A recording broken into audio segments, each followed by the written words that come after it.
ओम शांति। आज 18 अक्टूबर 2023 की मुरली में बाबा हमें बंधन और संबंध का अंतर बता रहे हैं। फिर किस प्रकार से हम बंधनों से छूट जाएं, तो वो युक्ति भी बताते हैं। इक्वेशंस के द्वारा हम मुरली को समझेंगे, धारण करेंगे। जो पहला ज्ञान का सब्जेक्ट है, तो अंडरलाइन करना है। जितना हम श्रीमत पर चलेंगे तो अथाह सुख का वर्षा पाएंगे, और उसके उलट अगर माया रावण की मत पर चलते हैं तो क्या होगा? श्राप मिल जाएगा, दुख का वर्षा मिल जाएगा, क्योंकि वह दुश्मन है।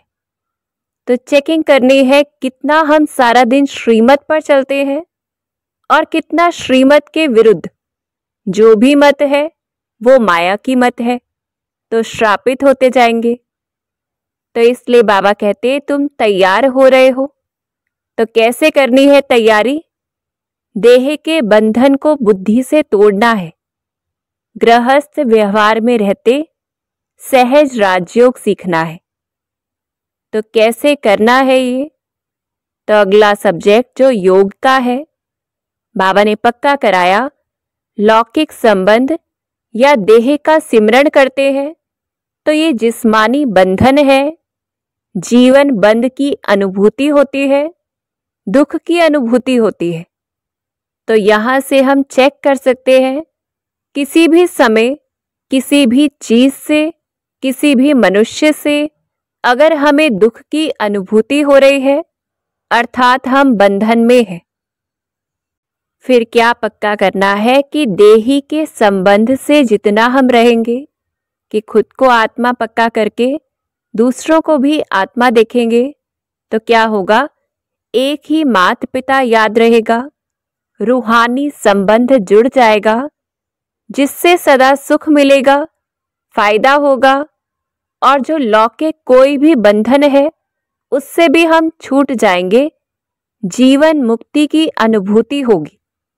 तो सहज युक्ति बाबा ने बता दी है। जितना उस एक से सर्व संबंध, उतना यहाँ के सर्व बंधन खत्म हो जाएंगे। तो अगर हमें लौकिक में बंधन ज्यादा लगते हैं, अर्थात हमने सर्व संबंध उस एक के साथ जोड़े नहीं है, तो चेकिंग करनी है। और बाबा ने क्या उल्हाना दिया कि पारलौकिक बाप को याद ही नहीं करते। तो कैसे याद करना है?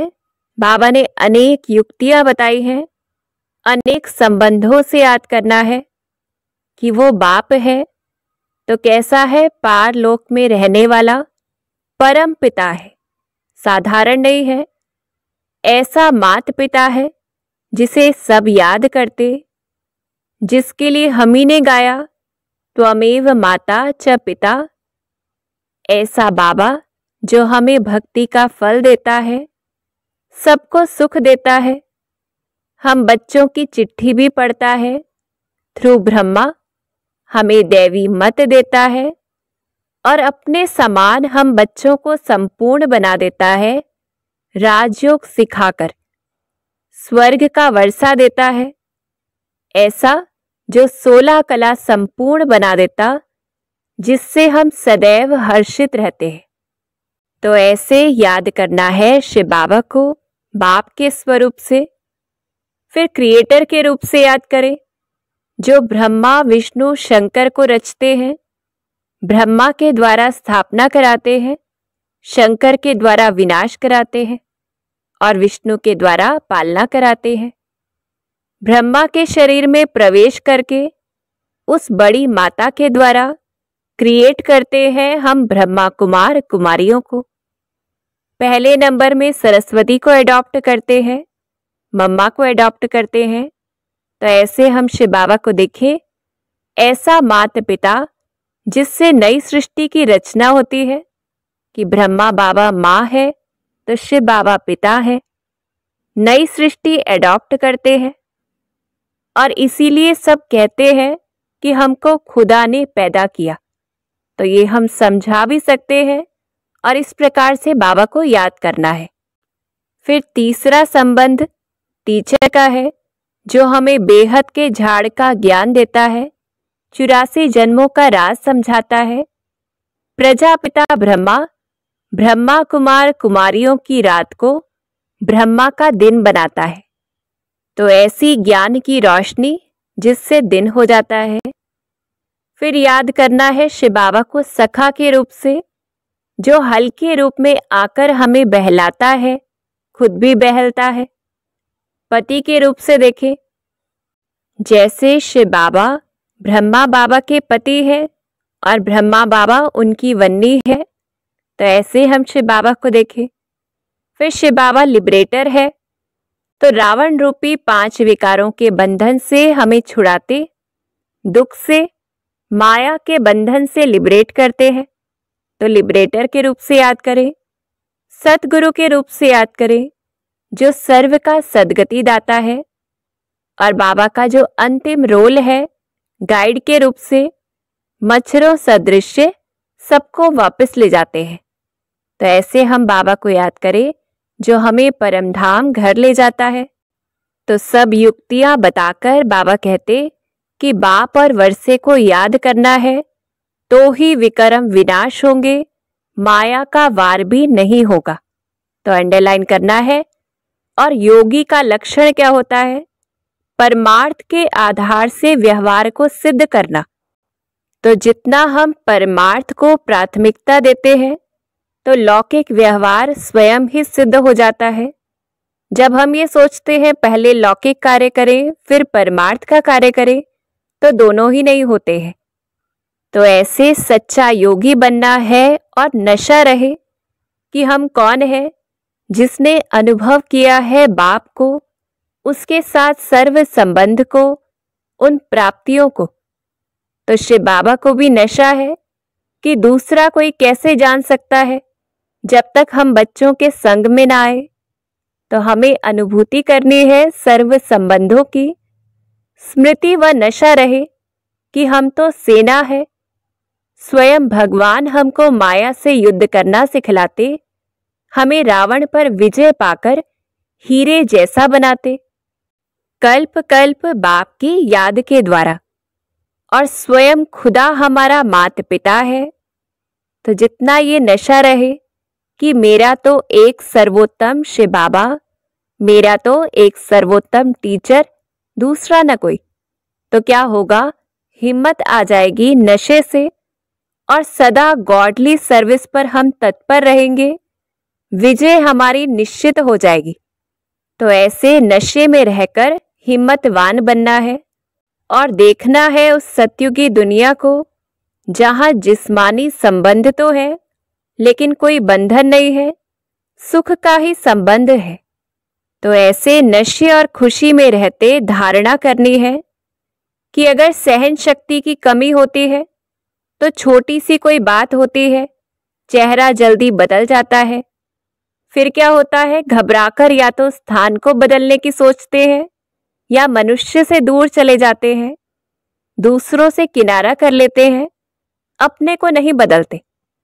तो यहाँ पर चेकिंग करनी है कि अगर कोई भी बात होती है, हमारा चेहरा जल्दी बदल जाता है, अर्थात शक्ति की कमी है। फिर अगर छोटी छोटी बातों पे बिना सोचे समझे, बिना ज्ञान को यूज किए हम मनुष्य को छोड़ देते या स्थान को छोड़ देते, तो चेकिंग करनी है, अपनी कमी देखनी है।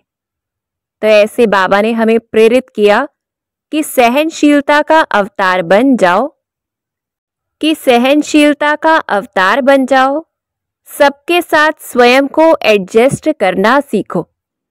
क्योंकि जैसे परिवार में कोई भी बातें तो होती रहती हैं, पर ऐसा नहीं है कि हम घर छोड़ देते हैं या उस मनुष्य को छोड़ देते हैं।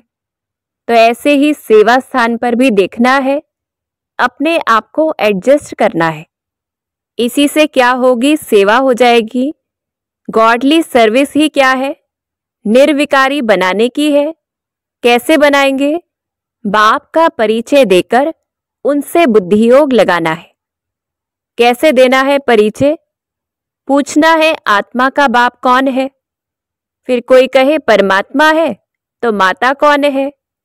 माता बिना तो बच्चों को कैसे रचेंगे? तो ऐसे परिचय देना है।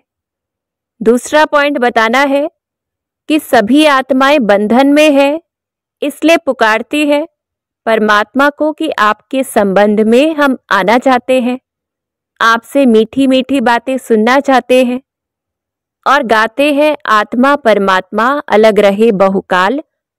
तो इससे सिद्ध है कि जरूर भगवान के साथ कोई ना कोई संबंध है, जिसके साथ हम रहते थे और फिर बिछुड़ गए। तो ऐसे बताना है। और तीसरी बात बतानी है कि ओ गॉड फादर जब सारी दुनिया कहती है तो आपस में भाई बहन हो गए। तो ऐसे बाबा युक्तियां बताते दूसरों को बताने की, समझाने की। और ये अनादि वर्ल्ड ड्रामा है, सभी बच्चों की बुद्धि में नंबरवार पुरुषार्थ अनुसार बैठा है। तो बाबा कहते अगर समझा नहीं सकते तो गोया कुछ समझे भी नहीं है, फिर पद क्या पाएंगे। पढ़े हुए के आगे भरी ढोएंगे, अर्थात जिन्होंने ज्ञान में अच्छी पढ़ाई कर ली है उनके नीचे रहेंगे और प्रजा पद पाएंगे। तो चेकिंग करनी है खुद की कि हम क्या सेवा कर रहे हैं और अटेंशन देना है। फिर प्रेरित करते बाबा कि इतना पुरुषार्थ करके इतना हम पढ़े, जो मम्मा बाबा के तख्त पर बैठे विजय माला का दाना बन जाए, राजयोग से राजाई प्राप्त करें। और करना क्या है, फॉलो फादर। और ये अंडरलाइन करना है कि जो स्थापना करेंगे सत्युगी दुनिया की, उनके द्वारा ही पालना भी होगी। तो अगर हम सत्युग क्रिएट नहीं कर रहे हैं तो सत्युग में राज्य पद भी नहीं मिलेगा, पालना करने के निमित्त भी नहीं बनेंगे। तो अंडरलाइन करना है, होमवर्क करना है, आगे बढ़ते रहना है। अच्छा, ओम शांति।